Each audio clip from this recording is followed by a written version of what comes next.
આજે અમે ગોધરા તાલુકાના દરોણિયા ગામે ફાર્મર મુલાકાતે આવેલા છે. એમાં ખેડૂતોને જે ડ્રીપ ઇરિગેશનમાં જે ખેતી કરે છે એમના જે પોતાના અભિપ્રાય આપણે ખેડૂતના મુખ્ય સાંભળીએ. આપનું નામ શું દાદા? મારું નામ જમાલભાઈ ઢેડુભાઈ, ગામ દરોણિયા, જિલ્લો પંચમહાલ, ગોધરા. ડ્રીપ ઇરિગેશનથી તમે ટપક પદ્ધતિથી જે ખેતી કરો છો એમાં તમારા અનુભવ શું કે છે?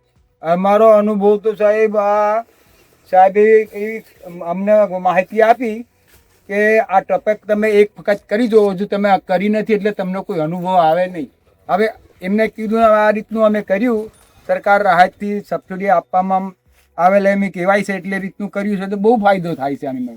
તમને શું ફાયદો દેખાય છે આમાં? અમે ફાયદો શું થાય કે એક વખત ખેડાઈ ગયું, બસ એની પાછળ કોઈ દાડીઓ પણ નહીં જોઈતો, હલ લાકડું પણ નહીં જોઈતું. બરાબર. કોઈ એમાં દાડિયાના બી પૈસા, પાણીના બી પૈસા બચી જાય, ઓછું પાણી જોઈએ આવી રીતનું. બરાબર. એટલે અમે બહુ લાભ એમાં કહેવાય છે. જે છૂટા પાણીથી તમે આ કાકડી કરો અને આ ટપક ઉપર આપણે કાકડી કરી છે એમાં તમને એમે બહુ ફેર પડે, ઘાસ થઈ જાય નકારું, એમાં કાકડીમાં કોઈ મજા જ નહીં આવે. અચ્છા અચ્છા. અને અત્યારે આ જે ટપક ઉપર કરી છે એમાં આમે બહુ મજા આવે. આમે કોઈ ખાહલું નહીં ને બીજું આના વેલા સિવાય બીજું કાંઈ જ નથી. એટલે બહુ સરસ વાત કહેવાય. પેલું તો કદાચ આમાં ખાહલામાં કાકડું પણ ના મળે અને લાગે પણ નહીં, અને જંતુ વધી જાય ઘાસને લીધે, ઈયાળ છે એ તે બધું થઈ જાય.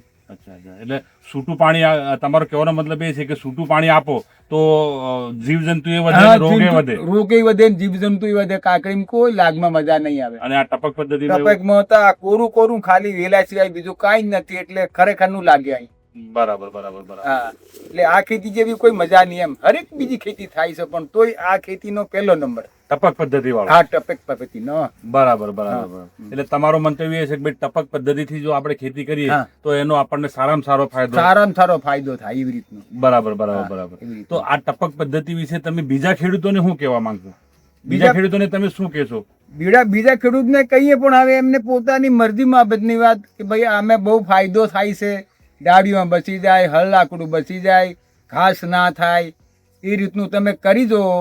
વધારે ના કરો, એકર કરો, વીઘું કરો. બરાબર બરાબર. તમે એક વખત અખાતરો કાઢો પછીની વાત પછી એમને એમ કહીએ, પણ હવે તો એનું પોતાનું મરજીની વાત. બરાબર. તમને જીજીઆરસી દ્વારા જે સબસિડી મળી 85% તમને સબસિડી મળી છે અને બાકીનો લોકફાળો ભર્યો અને એમાં તમને આ ડ્રીપ ઇરિગેશનની જે સિસ્ટમ મળી. મારો કહેવાનો મિનિંગ એટલો છે કે બીજા ખેડૂતોને તમારા થકી આજે તમે પોતે જ કહો છો કે ભાઈ આમાં પાણીની બચત થાય છે, ખાતરની બચત થાય છે, મજૂરીની બચત થાય છે, તો કેવી સલાહ આપશો? કે ભાઈ આ તમે એક ફેરા કાકડી કરો, સોવળી કરો કે ટામેટા કરો કે ગમે તે શાકભાજી કરો. બરાબર બરાબર. એમે આ ટપક પદ્ધતિ કરો, સરકારની 80% સબસિડી છે, તમે બહુ ફાયદા છે, તમે કરી જોવો જોઈએ.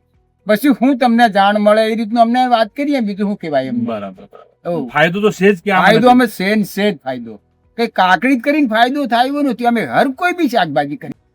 દાદા, તમે પેલા આમાં જે ખાતર આમ ટપક પદ્ધતિ સિવાય જે ખાતર નાખતા હતા અને અત્યારે ટપક પદ્ધતિ કર્યા પછી ખાતર નાખો તો પેલા વધારે નાખવું પડતું હતું કે અત્યારે વધારે નાખવું પડે? ના, પેલા વધારે નાખો. આ આખી સીઝન પકેવા જાય તો 2 થી 2.5 થેલી થઈ જાય. બરાબર બરાબર. આ આખી સીઝન પકવામાં 1 થેલી જાય. બરાબર બરાબર. એટલે ખાતરમાં એ રીતે ફાયદો થયો. 500 કિલો 7 કિલો ખાતર ડોલમાં બોળી નાખી દઈએ. બરાબર. એટલે બધે ખાતર થઈ બરાબર. સસ્તામાં સસ્તી વાત. બીજું તમે આગળ જે દવાઓ આ છે તે નાખતા હતા, એ દવા હવે ડાયરેક્ટ ત્યાં નાખો નહીં આવી જાય, એટલે પેલા વધારે થતી હતી કે અત્યારે વધારે? દવા તો અમે આની ઉપર જ મારીએ છે, પણ કારણ કે તાપ ઉપર આની બધું કોરું ને એટલે જંતુ અહીં બહુ પેદા થતી નથી. લગભગ 15-20 દાડે ખાલી ખાતર દવાનો સંટાવ મારી દેવાનો, બહુ થઈ ગયો. પણ એટલા બધા આગળ જે જંતુ નહીં થતા હોય એટલે હવે દવા ઓછી. તાપને લીધે કોઈ જંતુ નહીં, કારણ કે બધું હૂકું ને ભેદ તો એને કાગળ ની અંદર નીચે ભેદ. પેલું આપણે અહીંયા પાણી મૂકીએ તારે તો દવા અઠવાડિયે મારવી પડે, કાંઈ નું કાંઈ પેદા થાય. બરાબર. હવે થતું નથી. ના નહીં થાય. અમે બહુ બસાવ, દવાનો બસાવ. બરાબર. જોયું ખેડૂત મિત્રો, આજે આપણે કાકાની મુલાકાત લીધી. કાકાએ કીધું કે ભાઈ જુઓ, દવા ખાતર એમાં પણ લગભગ સારો એવો ફાયદો થાય, બચત થાય અને બહુ સરસ સારી એમના અભિપ્રાય, એમના મુખ્ય આપણે સાંભળ્યા. એ બદલ કાકાનો આપણે આભાર માનીએ. બહુ